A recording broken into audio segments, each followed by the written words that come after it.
துணை பொதுச் செயலாளர் இருக்கக்கூடிய வன்னியரசு அவர்களும் வந்து டபுள் டிஜிட்ல எங்களுக்கு தொகுதிகள் கேட்போம் திமுக கிட்ட அப்படின்ற மாதிரி ஆதவ அர்ஜுனா விட்டுட்டு போன அந்த ஒரு இடத்தை ஃபில் பண்ற வகையில் அவருடைய கருத்துக்கள் இருக்கிறதா பார்க்கப்படுது சார். திமுக சீட்டு கேட்போம்னு சொன்னாலே திமுக தான் இருக்குன்னு சொல்றாருல்ல. ஆதவ அர்ஜுனா சொல்லிட்டு ஸ்டாலின் எடப்பாடி இணையான தலைவர்களா தேர்தல் வெற்றியில ஆதவ அர்ஜுனாவுக்கு நான் சவால் விடுறேன். ஸ்டாலினுக்கு இணையான தலைவர் கிடையாது எடப்பாடி பழனிசாமி. ஒரே மேடையில பேசி பார்த்துருமா, மக்கள் மத்தியில பேசுவோமா, வெப்ல பேசுவோமா, டிவியில பேசுவோமா, பத்திரிகையில பேசுவோமா, சவால் விடுறேன். சும்மா பொய்களையும் இதுகளையும் சொல்லிட்டு தெரியக்கூடாது. தப்பான டேட்டாக்கள் எல்லாம் ஆதவ அர்ஜுனா போன்றவங்க எல்லாம் சொல்ல முடியாது.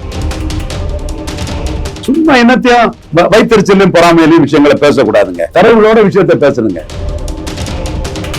விஜய் சொன்னார் இல்லையா, அந்த சொல் செயல் மிஸ்டர் விஜய்க்கும் சேர்த்து சொல்லிடுறேன். திமுக அணி இண்டாக்ட்ங்கிறதுக்கு டென்ஷன் ஆகிற விஜய், திமுக அணி இண்டாக்ட் நான் சொன்னதும் விஜய்க்கு டென்ஷன் ஆகுது, எடப்பாடிக்கு டென்ஷன் ஆகுது. விஜய் சொல்லக்கூடிய வெறும் சொல்லு மேட்ரா, ஆதவ அர்ஜுனா சொல்லக்கூடிய வெறும் சொல்லு மேட்ரா, தேமுதிக பண்ண செயல் மேட்ரா. என்ன ஊடக உலகம், என்ன மக்கள் கேட்டா என்ன கரிசி கொட்டுவாங்க, என்ன திட்டுவாங்க, என்ன கண்டு எரிச்சலும் கோபமும் இவன் சொல்றதெல்லாம் சரியா வருதுன்னு பொறாமையும் பொச்சரிப்பும் காட்டுவாங்க. என்னங்க, நான் ஆதாரத்தோட தானங்க சொல்றேன்.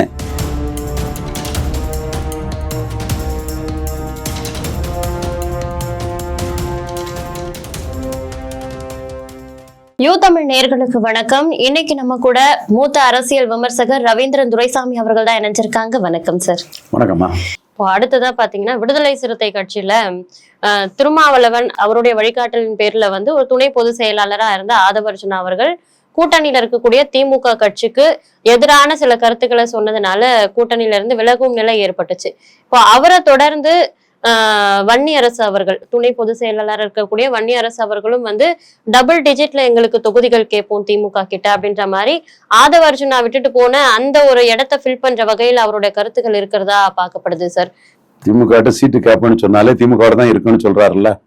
திமுக இருக்கணுங்கிறது இருக்குது இல்ல. டபுள் டிஜிட் தரமாட்டாங்க அப்படின்றது எல்லாருக்குமே தெரிஞ்ச ஒரு கருத்து.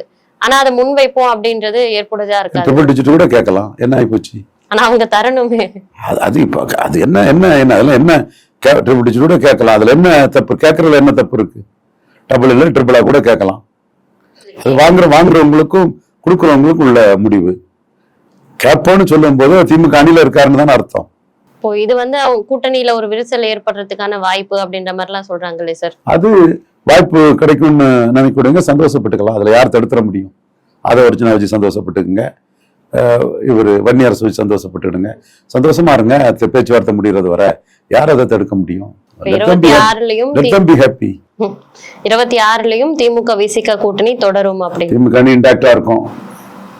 24லயே சொன்னேன், மெகா கூட்டணி பண்ணாரு எடப்பாடி பழனிசாமி, முடிஞ்சதா?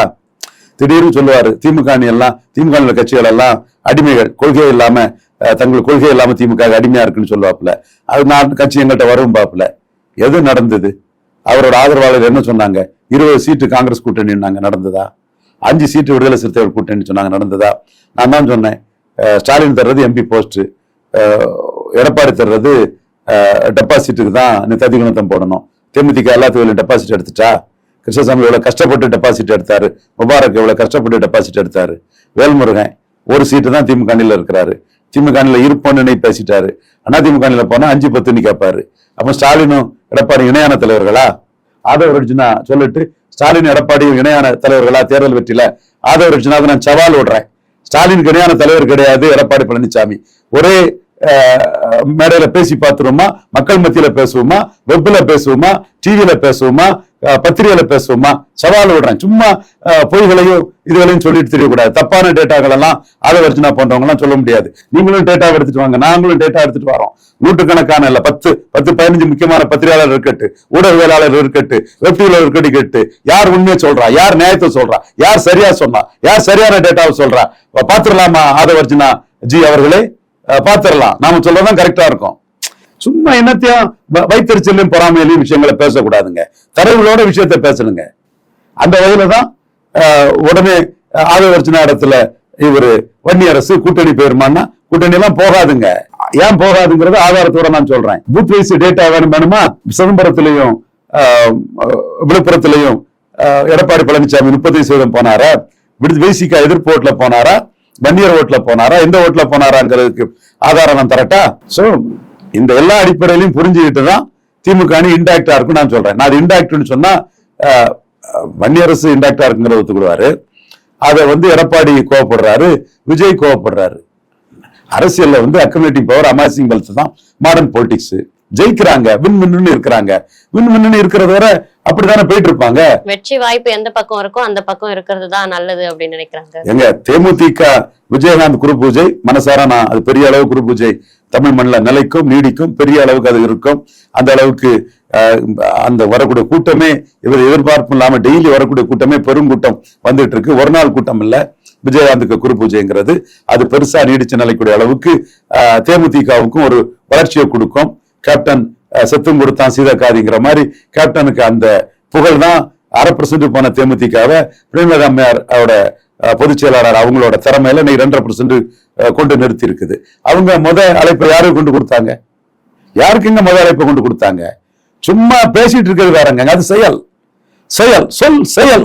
விஜய் சொன்னார் இல்லையா, அந்த சொல் செயல். மிஸ்டர் விஜய்க்கு சேர்த்து சொல்லிடுறேன். திமுக அணி இன்டாக்ட்ங்கிறதுக்கு டென்ஷன் ஆகுற விஜய், திமுக அணி இன்டாக்ட் நான் சொன்னதும் விஜய்க்கு டென்ஷன் ஆகுது, எடப்பாடிக்கு டென்ஷன் ஆகுது.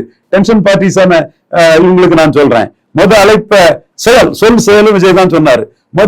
அழைப்ப தேமுதிக ஆற்ற கொண்டு கொடுத்தாங்க. திமுக தலைவர் தமிழக முதல்வர் மு க ஸ்டாலின் தான் அழைப்பை கொண்டு கொடுத்தாங்க. எவ்வளவு ஜூபிலியண்டா அவங்க நின்று போட்டோ எடுத்தாங்க. யாரு அவங்க? தேமுதிக அதிமுக கூட்டணியில இருந்து 5 சீட்டு நின்று 5% ஓட்டு கான்ட்ரிபியூட் பண்ணவங்க. 2.5 தான் அவங்களுக்கு கிடைச்சி. தன்னோட கொடுத்த சீட்டை விட அதிக ஓட்டு கான்ட்ரிபியூட் பண்ணவங்க. அவங்க திமுக கூட்டணியின் தலைவர் மு க ஸ்டாலின் கொண்டு அழைப்பை கொடுக்குறாங்க. இது செயல் மேட்டரா, விஜய் சொல்லக்கூடிய வெறும் சொல்லு மேட்டரா, ஆதவர்ச்சி நான் சொல்லக்கூடிய வெறும் சொல்லு மேட்டரா, தேமுதிக பண்ண செயல் மேட்டரா? என்ன ஊடக உலகம், என்ன மக்கள் கேட்டா என்ன கரிசி கொட்டுவாங்க, என்ன திட்டுவாங்க, என்ன கண்டு எரிச்சலும் கோபமும் இவன் சொல்றதெல்லாம் சரியா வருதுன்னு பொறாமையும் பொச்சரிப்பும் காட்டுவாங்க. என்னங்க, நான் ஆதாரத்தோடு தானங்க சொல்றேன். இவ்வளவு நேரம் எங்களுக்காக நேரம் ஒதுக்கி எங்களுடைய பல கேள்விகளுக்கு ரொம்ப தெளிவா பதில் சொன்னதுக்கு ரொம்ப நன்றி சார். நன்றிமா.